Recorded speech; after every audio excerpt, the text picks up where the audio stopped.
What's going on, guys? This is Rob, and we are here with the death of the Venomverse. We're covering the first 3 issues in this video, and this initially opens up in an alternate reality, basically with what would normally be the original origin of Carnage, which is to say, at some point in time, Eddie Brock and Cletus Cassidy were both in a jail cell, and the Venom symbiote broke Eddie Brock out of jail, and then in turn left a little bit of itself behind, which basically became the Carnage symbiote and then bonded itself to Cletus.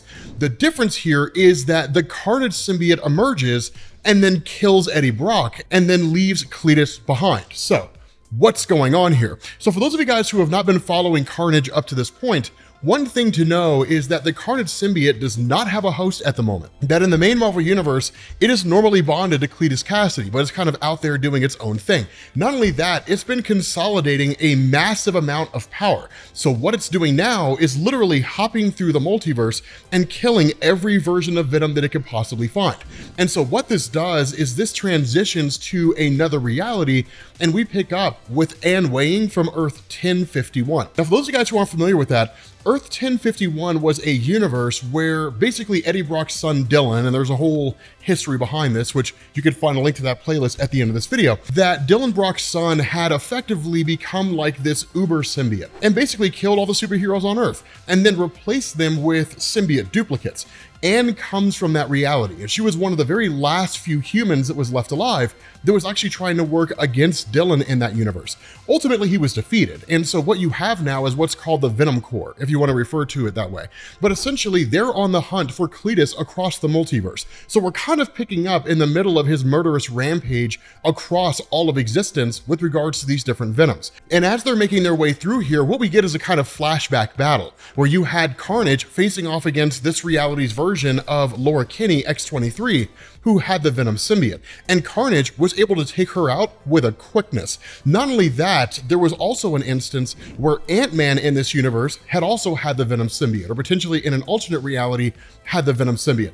And when that happened, of course, the fight broke out between himself and Carnage. And Carnage had killed Ant-Man and then went forward from there. So the question is why? Like, what's the motivation behind killing these different versions of Venom? Well, one of the things that we've learned in recent years in Marvel Comics is that anytime anyone becomes a host for a symbiote, the symbiote will leave behind what's referred to as a codex, kind of like a genetic version of spray painting Venom was here on that person's DNA. But the codex is kind of like a source of its power. So when Carnage kills these people who are hosts for the Venom symbiote, what he's doing in taking their codex is he's expanding his own powers. He's growing his own abilities, but he's actually on the hunt for a few particular things, and we'll find out what those are over the course of this story. Now, one of the things that we do is we actually pick up with a character named Virus. We will find out who he is, but at the start of this, it's not who you think it is. And the reason I say that is because the Virus armor has appeared in Marvel Comics before.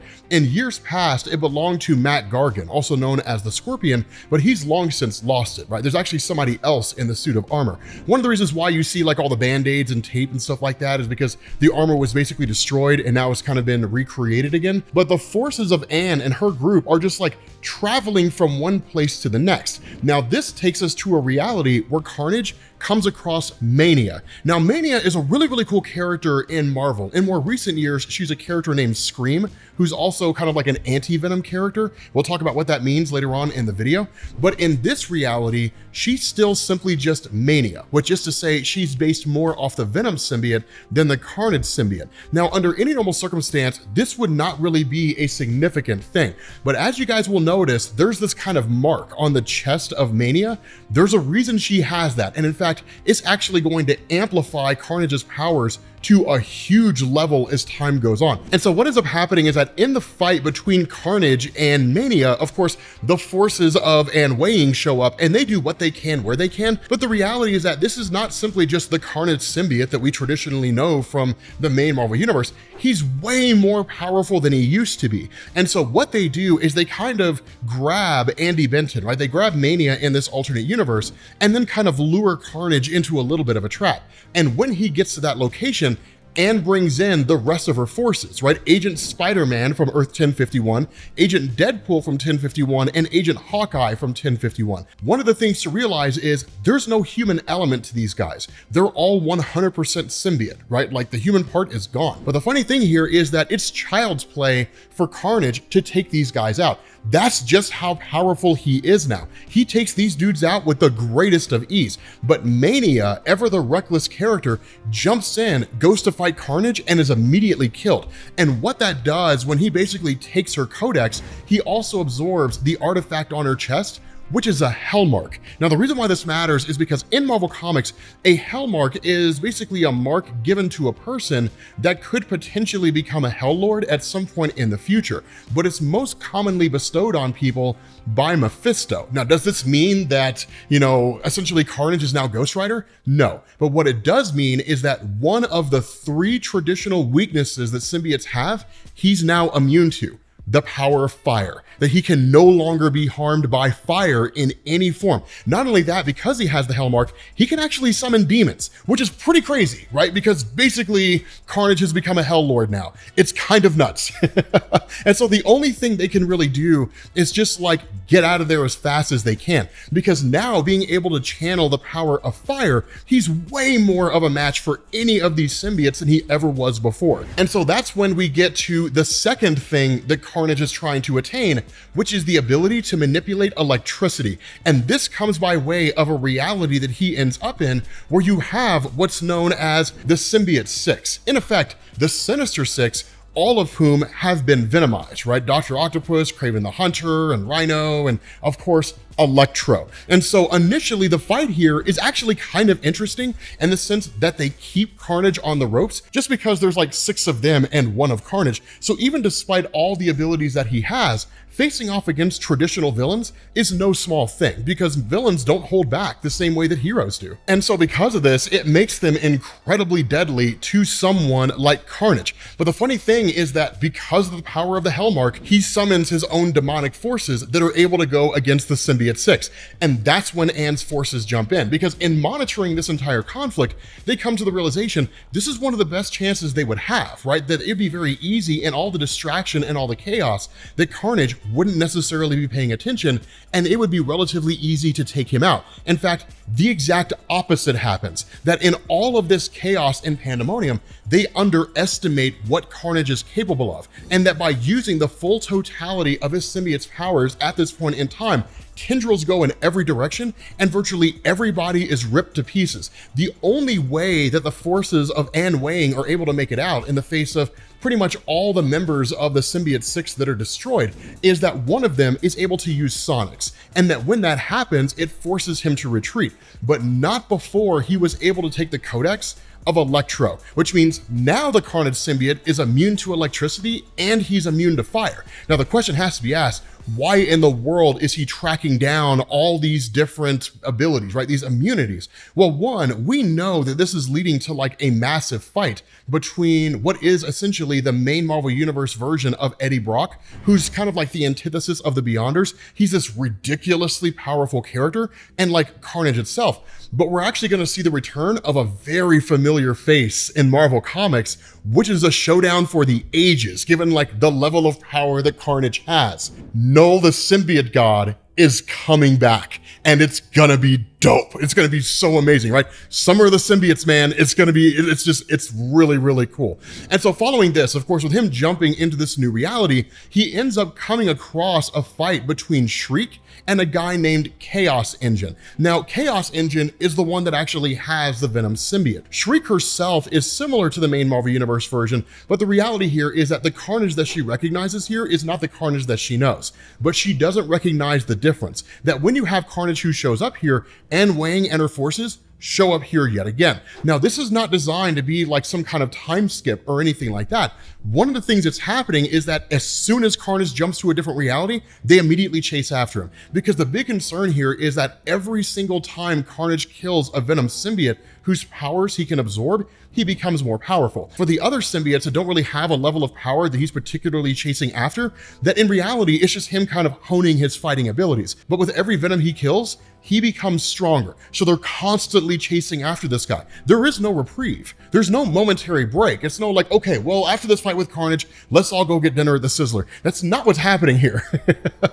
And it's kind of cool to see, because even with the forces of Ann and the fact that Rhino from the Symbiote 6 has now joined Ann's forces, if only to gain revenge over his teammates that were killed by Carnage, the main goal of Carnage here is to go after Chaos Engine. Why? Because he has the ability to manipulate sonics, and that in doing so, if he's able to overcome this guy, kill him, and take his codex and his powers, then Carnage will be completely immune to any and all forms of energy out there outside of ultra high level reality warping that could destroy him. He'd be immune to fire, electricity, and sonic, right? The three main weaknesses of any particular symbiote. Such as it is, Ann's forces realize that if Chaos Engine does have the ability to manipulate sonics, protecting him at all costs is the most important thing.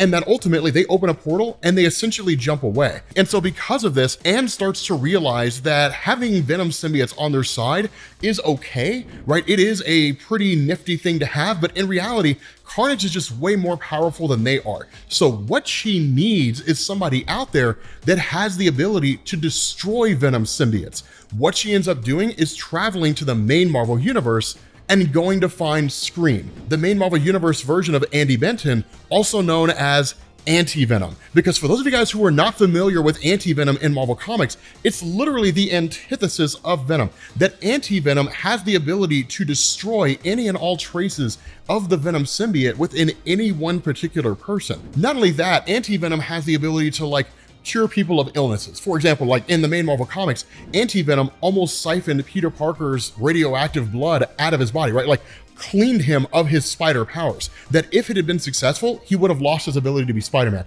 It was a pretty nuts story, right? It was awesome. I'm really glad we covered it, right? It was a really, really crazy story there. But following that, right, they kind of give Andy Benton the whole rundown of everything that's been happening up to this point, right? Like Carnage is traveling through the multiverse. He's trying to kill every Venom he can come across so he can destroy some uber villain out there or uber character out there. They don't really know what his main motivation is, that he's basically gained a whole host of powers and that he is immune to most traditional weaknesses of symbiotes, and that AntiVenom is really the only one that they see as being able to help them because she has the ability to shut down the powers of any particular symbiote that's out there. What's so crazy is they end up tracking Carnage to an alternate universe where the War of Realms led to the wholesale conquering of Earth. Now, the War of Realms was a story that was done relatively recently in Marvel, which basically saw like the different realms that exist out there in Thor mythos, right? Jotunheim and Svartalheim and all that kind of stuff, that it was just like a giant war among all those groups. It was led by a guy named Malekith, and that he almost destroyed the entirety of Earth. He was ultimately stopped, right? And the War of Realms was won by Midgard and the good guys and so on and so forth. In this universe, it was a whole different kettle of beans, right? Like the War of Realms came to Earth, and at the end of the day, humanity survived, but Asgard now resides on Earth itself, and it's like the de facto governing body. Now, of course, they're met by Valkyrie, which is not Jane Foster, the Valkyrie as she exists right now.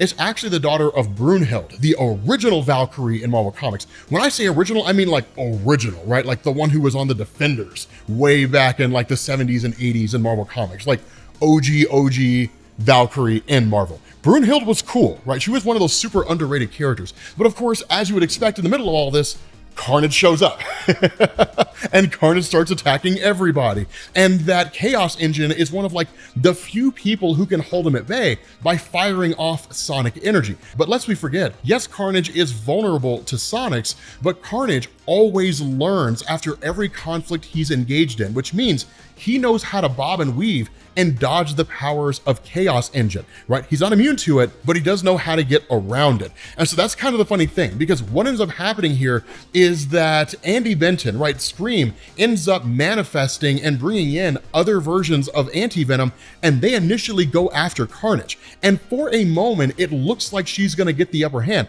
because all she has to do is touch him.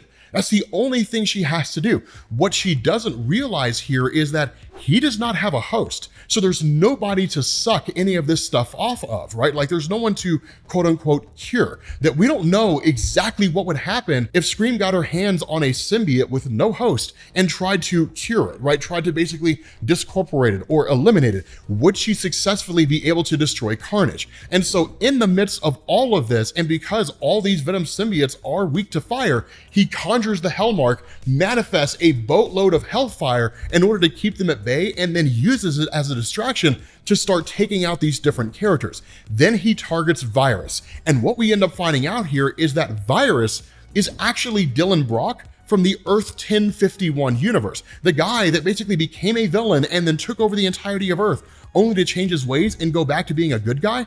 He's a little kid inside this suit of armor, and everybody's kind of shocked and surprised at the fact that like Andy would bring him to this conflict in the first place. But in reality here, like she really cares more about the life of Dylan, her biological son, than anybody else. So she like immediately goes to rescue her son, and then of course, treating it as a kind of distraction, AntiVenom and everybody ends up stepping in. They do momentarily get the upper hand on Carnage, but then he just absorbs them all into himself. Everybody except for Scream, right? Everybody except for Andy Benton. The kicker about all this, like I said, is we don't know what would happen if a Carnage symbiote with no host absorbed an AntiVenom.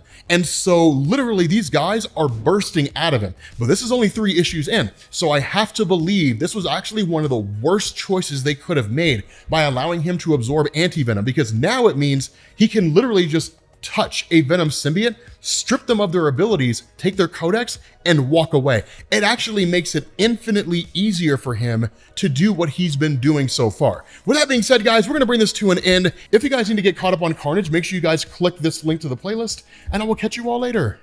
Peace.